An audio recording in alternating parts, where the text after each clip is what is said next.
and tell them that I'm a teacher. Generally, they respond something like this. Oh. They seem appreciative, encouraging, impressed. I find that when I add the detail that I teach middle school, inevitably the response changes to something more like this. Oh. They seem betrayed, bewildered, disgusted. I'm a teacher. Oh. Of middle school students. Oh. And why do they respond like that? Probably because, even under the best of circumstances, middle school is notoriously difficult. Physically, psychologically, socially, and in a host of other ways I'm sure you do not want me to enumerate. Today, I want to talk to you about how middle schoolers can teach us to be kinder, happier human beings. Now, if you've spent any sort of time with middle schoolers, or if you've just been in the same car as one for 20 minutes, you're probably already questioning my credibility. Middle schoolers? Happy? Kind? But I'm speaking from 6 years' experience as a teacher and a lifetime of experience as someone who is a 7th grader emotionally. So let's get started. The first thing that we can learn from middle schoolers is to laugh. Prior to becoming a teacher, I spent several years as a semi-professional comedian, which is to say that occasionally people would give me extremely small sums of money in exchange for performing sketch or improvisational comedy. So basically, I was a professional comedian in the same way that my son is a professional raker of leaves. But given my background, the link between learning and laughter has always intrigued me. When deployed properly, humor in the classroom has serious and significant benefits, as it can help us to establish a positive and safe learning environment.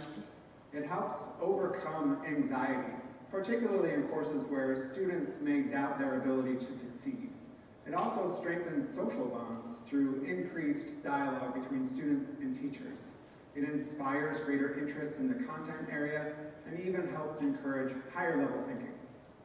Scientists have been telling us for years that laughter also has myriad benefits outside the classroom, as it assists us with everything from meeting new people, to overcoming stress, to strengthening our marriages. It seems, though, that adults struggle to implement these truths.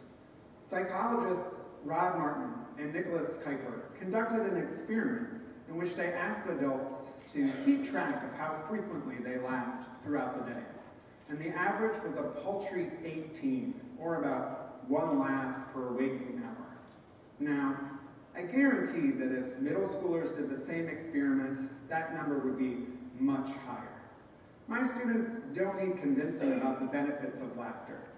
They seek silliness and cultivate fun in ways that adults just don't. Recently, I asked my students, what makes you laugh? And they said, my friends, my siblings, and when birds poop on people. Your move, adults. The second thing that we can learn from middle schoolers is to apologize. Now, something that really surprised me about teaching when I first started was how easy it is to say the wrong thing. Teachers spend their entire days in a room full of people saying thousands of words. And I find that they often end those days regretting just the handful of words that they said under duress, low on patience, in a slightly harsher tone than they intended. When I find myself in that situation, which is more frequently than I would care to admit, I make a point of seeking those students out and saying sorry to them. Because I believe that our culture doesn't really provide us great role models when it comes to apologizing.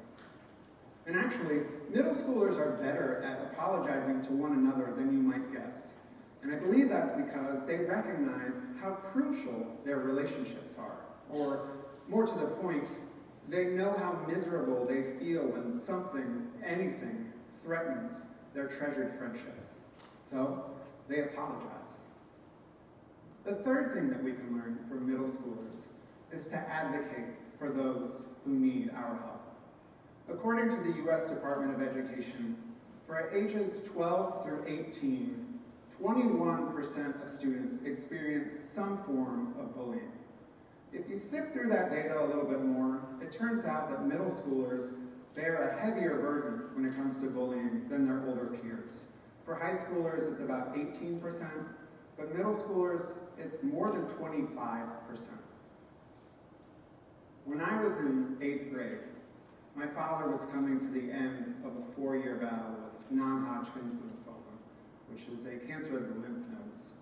He had been through extensive chemotherapy and radiation treatments, being had a bone marrow transplant, but nothing was working. Around this time, a boy in my class started to take special notice of me. It was somehow as if my pain were calling to him, but not in a good way.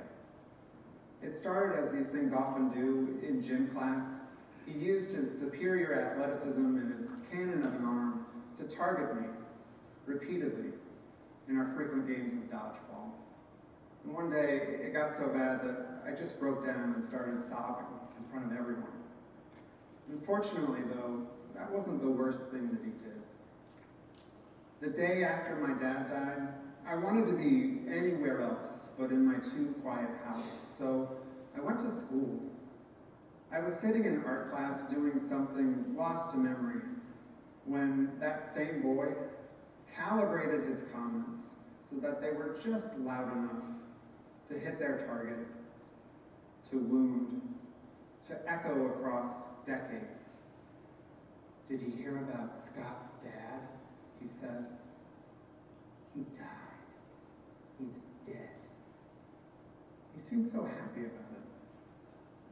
Now, I tell that story every year to my students because I want to encourage them to be the type of people that others remember for positive reasons. But as far as I know, no one in my family has heard that story.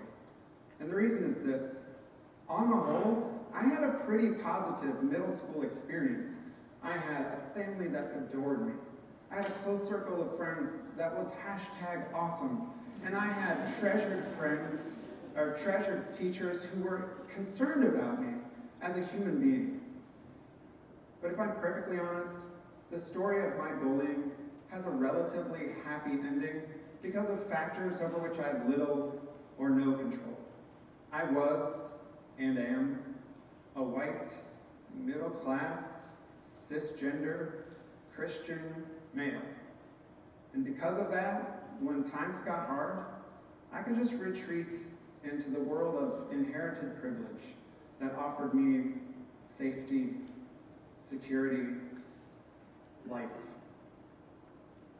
Obviously, not everyone is so fortunate. In fact, there are people at the edges of our communities right now who are silently struggling to survive. And still, I think this is something where middle schoolers can teach us something. According to PACER, which is a national organization seeking to eradicate bullying, 57% of school bullying scenarios stop when a peer intervenes.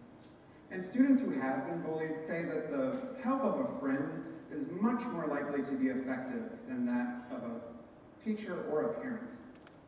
What this suggests to me is that as hard as middle schoolers have it, they still understand intuitively that there's always someone somewhere who has it worse. So they look around, step in, and help out. It reminds me of the wise words of novelist Toni Morrison, who said, "The function of freedom is to free someone else." Now, you may not feel convinced that middle schoolers laugh, apologize, advocate for others. You may still question whether they are truly kind or happy. That's okay. I question it too. These are ideas that my students struggle to implement every single day. In fact, when I told my own students the topic of this talk, they openly laughed, like, "We don't do that." Still, I know the chaos that's going on in their minds, in their bodies, in their relationships, in their emotions, and so I consider the efforts that they make to be kind and happy, as futile as they may be, I think they're heroic and worthy of emulating. When you think about it, life is really just adolescence writ large. We will spend our entire time on this earth grappling with the same things that are central to the middle school experience. We're going to struggle with the ways that our bodies betray us. We're going to wonder, who are our friends, really? We're going to fight with and reconcile with our family members. We are going to admit, if only to ourselves, that our parents were right all along. And we're going to wonder, how can I have my voice heard? I want to close with one more story from my middle school experience. A couple days before my dad died, my sisters, my mom, and I were spending all of our hours in his hospital room. Well, I left briefly to go to school to talk to my teachers about the assignments that I was missing. And I visited my English class, and just as I was about to leave, a friend of mine who was sitting on the opposite side of the room stood up, and he ran over to me. Breathless, he asked, "How's your dad doing?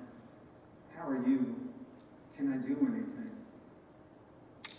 That interaction probably lasted 15 seconds. But I remember it vividly more than 25 years later. And actually, it takes on greater resonance for me now that I teach 8th graders, because I understand more clearly now that friend of mine, he took a risk. He made himself vulnerable in front of all of those people, and he did it so he could communicate that he loved me. And it's moments like that where middle schoolers are willing to make fools of themselves, where they're trying really hard to do the right thing, even if it's the hard thing, even if it's unpopular. It's because of that impulse that I feel so proud to teach middle schoolers. Because we can laugh, we can apologize, we can help out other people. It's not going to take us very long, but it will be difficult. It's because of middle schoolers' willingness to do the difficult but right thing that when people recoil when I tell them what I do, I take a good stride.